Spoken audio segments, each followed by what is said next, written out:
So here we're kind of the third week or so into 2020, and I'm still seeing a lot of the self-improvement ads, and people are still kind of on this quest for self-improvement. So I just have a real simple question. Which self do you want to improve? And that's kind of a strange question because most people would say, well, me, the self. And one of the more popular exercises, or at least something I get comments on from my recent book, No Self, No Problem, is that it's called How Many Yous in a Day. And the exercise is really simple. All you do is go through the day and start to become conscious of how the self is continuously changing. So 1 minute you're in work situations and there's a certain self that takes over, and then you're driving home, and then you're alone. And then sometimes you're even talking to one person, and then some other person joins the group, and then you could feel that self slightly change. And then sometimes there's big changes, and sometimes there's small changes. When you do the exercise, you actually realize that we're continuously in this flow of different selves. And people recognize this. Many spiritual people recognize it. Many psychologists, William James, um, uh, and there's quite a long list of how many selves. But for many people, they still think that there's a self behind the self. And what this comes from is the left brain's need for consistency. So Roger Drake and a couple other researchers in the 80s and 90s were able to discover that the left brain really has this driving need to be consistent.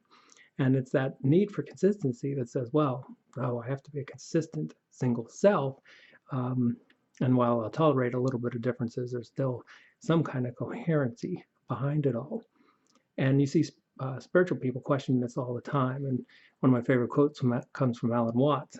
And he said, you're under absolutely no agreement, or I said, you're under no obligation to be the same self you were 5 minutes ago.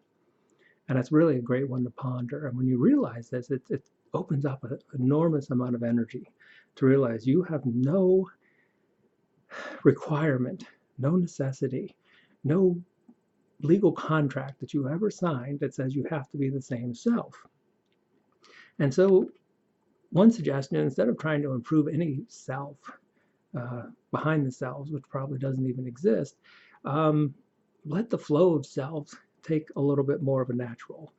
Um, let it flow, and you'll get some very interesting reactions.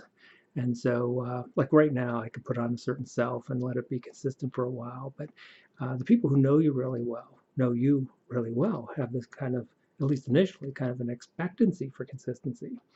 And so it's really tough sometimes with my almost 12-year-old son who um, get a kind of like, wait a minute, Dad. He's like, you can't just be in a bad mood and then start singing and dancing in the kitchen 5 seconds later, because you can't do that. And I'll just look at him and I'll kind of play a little serious, and I'm like, well, yes, I can, because I did.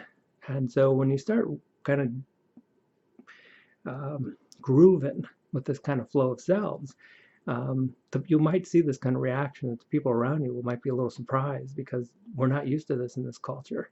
We have this drive for consistency, and it's really just sort of a fake thing we put on. And just a couple suggestions.